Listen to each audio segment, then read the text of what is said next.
Hey y'all, my kitten is crazy, okay? Do you see this cat? Tell me y'all see that cat. Welcome to week 32 and 33. Sorry I didn't get the post one up last week. Well, most of you know Clyde's mother had surgery, so it's just been a lot going on. We've had a lot of family over and trying to help her. So I didn't get a chance to do one last week. So this is going to be the 32 and 33 week. Week 32, basically I had a lot of pressure and a lot of pain as far as my symptoms are concerned. I had a lot of pressure in my pelvis, and I actually noticed the baby has dropped, which I'll show you in a little bit.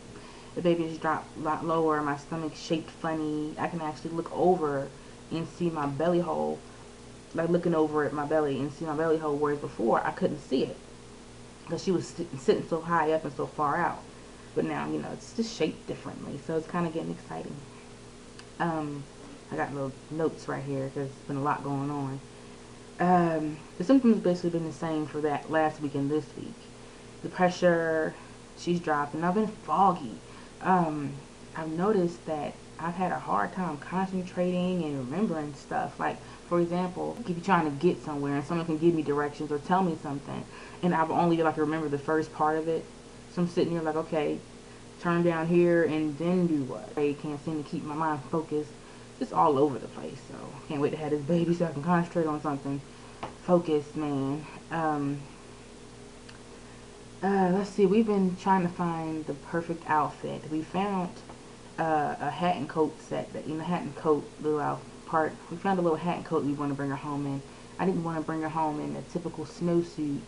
Being that it's gonna be cold, but I want to bring her something warm. I just didn't want it to be that everyone has a snowsuit thing. But you know what? It looks kind of big. It's a 3-month, 0 to 3 months, but if she's little, I don't want her to swim around inside the jacket and the hat. So I don't know if we're going to even be able to put that on her. So I'm going to pack a snowsuit just in case. But we got to find something obviously to go underneath the jacket and the hat. So we've been trying to find the perfect outfit. And because of the style of the jacket, we don't want to, it's kind of, it's really cute. But it has a little fashion sense to it, and I don't want to give her something that's really plain Jane up underneath it. Then also we're going to be taking some of her first pictures, when we bring her home, and videos. So I want her to look really cute. I don't want to look like she has jammies, even though it's probably overrated. It's just something to be excited about. I don't know. But yeah, we've been shopping around trying to find the perfect outfit. There's been all kinds of stores, and the type of outfit we want to get her. It's kind of hard. It's been kind of difficult finding newborn clothes. It's like everything is three to 6 months and up that we actually like. So I don't know, but we're gonna figure it out. I had started last week putting my list together as far as what I want to pack. I'm gonna pack 4 to 5 days of outfits for the both of us, just to be on the safe side. Started washing the clothes that we're going to bring for her. And actually, I've been trying to do a little shopping myself. Picked up a few things. Picked up a robe and, like nightgown. I know they put you in their little hospital gown. But I guess I was going to ask about like a 2-piece pants set, my pajama set to wear around the hospital. But from what I'm told, they're constantly, opening your robe and checking your, if you have a cesarean, checking your incision. If they're not, they're constantly pushing down your stomach and checking you if you have vaginal birth. So, I'm just going to buy a few little nightgowns. And we're going to see how that works out. But I'm going to do a bag, a video, my diaper bag video, and my hospital bag video, my diaper bag video. Obviously after I get it packed. Let's see what else. Appointments. Last week, since I go twice a week, my appointments are usually on Mondays and Thursdays. So my Monday appointment, all of them are just non-stress tests for the most part. I have the regular office visit, in between there somewhere every 2 weeks, but every week, twice a week, I have to go for a non-stress test. And Monday's non-stress test was fun.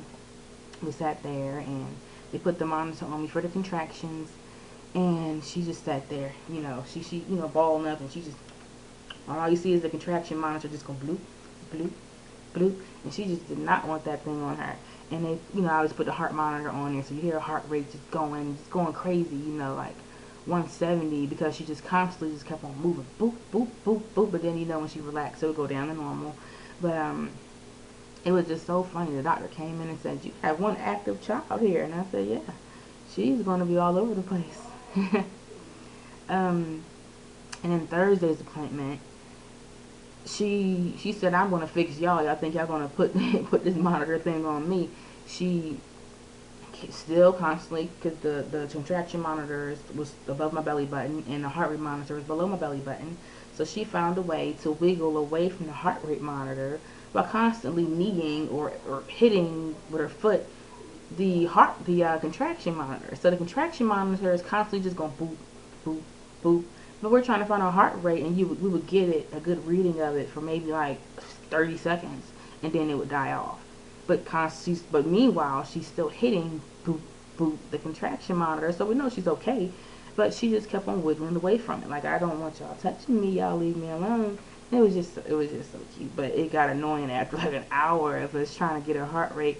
So finally, since she likes to listen to Clyde talk, he hoovered over me, and it actually worked. He hoovered over me and was sitting there calling her, "Amaya, come to my voice," just being silly.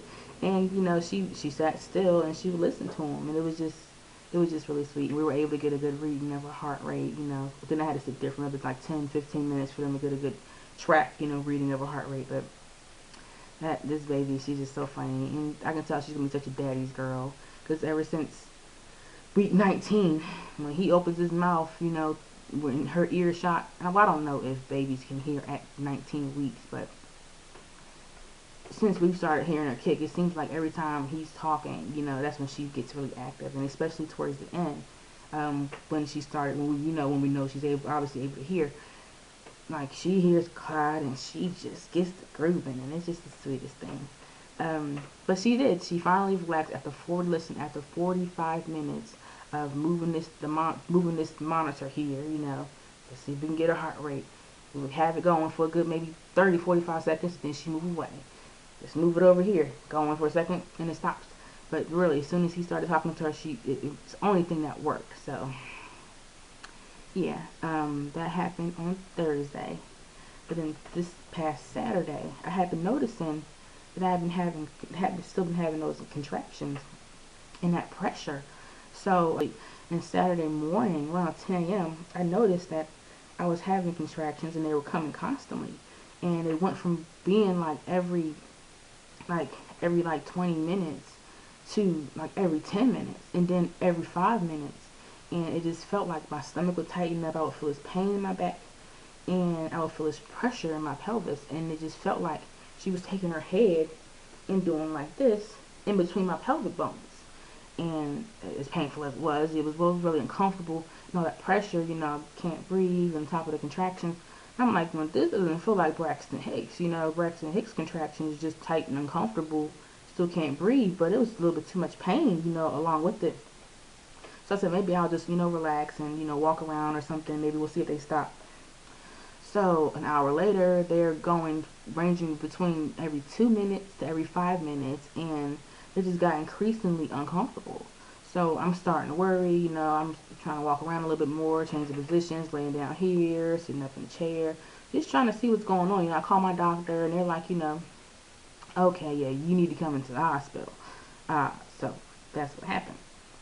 All Saturday, I was in the hospital. They had me on a contraction monitor, and they were coming constantly, every 2 minutes, like time, like clockwork. And it was pretty scary, because I'm only 33 weeks. But where they said that she's a little over 5 pounds now. She's a big girl.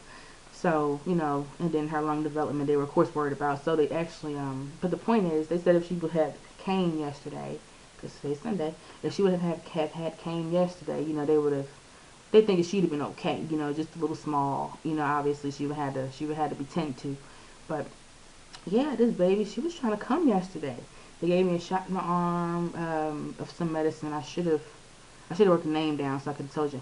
But to stop the contractions, and it worked. My blood pressure was through the roof, so they checked me for preeclampsia. They wanted to make sure that I didn't have that, and because that's what they were really worried about. So it was kind of scary. They basically was telling me that if my blood pressure didn't stabilize, they were going to have to admit me into the hospital and treat me for it, especially if I had preeclampsia. Then there was a good chance that I was going to have to stay there until I deliver. So it was pretty scary. But thank God my blood pressure went down. It's still high, but it went down, so my doctor felt comfortable enough to send me home. But I have to be there first thing tomorrow morning. I mean, it's okay to have a non-stress test in the morning anyways, but I have to be there first thing tomorrow morning for him to check my blood pressure again and monitor it. And I hadn't had any blood pressure issues up until that day. So, it could be because of, all the pain, I was in, and I could have had a really good chance. That could have been a really good. That could have been a really good reason why my blood pressure was through the roof. Okay, so where was I? Yeah, it just was really scary yesterday. My contractions was on that monitor, and it was just like a real thing. And I was laying in that bed, and I was like, I refuse to believe that I'm really getting ready to have this baby today. I had to get myself mentally prepared for this. I'm going to start reading up on some more birthing books. I mean, I had to psych myself out for it because, it could be either really scary or you can kind of just groove into the whole, process. And I choose not to freak myself out because I've never had a baby before. So it's hard to know what to expect outside of reading it. And it's different from reading it and actually experiencing it. So, yeah, yesterday it was kind of freaky. But, yeah. So, all in all, week 32 and 33, we're pretty eventful, and it's kind of like, slapping in the face, like, hey, bunny, this is getting ready to happen, honey. You're getting ready to have this baby. Like, not to say that looking in the mirror shouldn't say, hey, bunny, you're getting ready to have this baby, but it's really real, and it's basically coming. It's basically go time here. So now, of course, I am running around, get these bags packed as fast as I can. Well, as far as running around to get all my supplies that I want to put in the bags, and then I'll do the video. And I'm still trying to figure out, exactly. Well, I want to bring a few sleepers for her, just one or two outfits, because I'm afraid. I have an outfit that I want. I have an outfit in mind, but I'm afraid it's going to be a little too big. So I'm going to maybe get more than one outfit. This cat is ridiculous. Missy. She just jumped up and smacked me in the back of my head. Like she was trying to attack my ponytail. Kittens. So, yeah. Yeah, let me think. So yeah, I think that's about it. It's just go time now. Oh yeah, we're taking the camera along when we go to, well, his sister and brother are affiliated with the Army. So we're actually going to go to the PX. It's their gift to us, the crib. So we're going to go to the PX on base about 2 hours away and find the crib that we're going to get for her. And I'm going to bring the video along too, so I'm excited. So we're going to make a crib shopping video type ordeal type thing. And she's still trying to get me. Move my ponytail. But yeah. So that's it. I'm going to show you the belly, then I'm going to go watch football. The Packers are playing the Steelers, and that ought to be, I mean, not Packers, Patriots. Here is the belly. See how far I dropped? She used to sit up here. She's so low. Look how low this is. Make sure my pants are up. Yeah, we really dropped. She was trying to come yesterday. Position and all. I mean, seriously.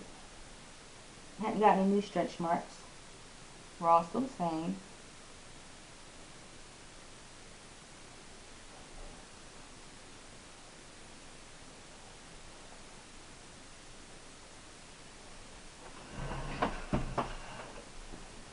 Had a lot of cracking in my back because, like, every time I move a certain way, my bones crack.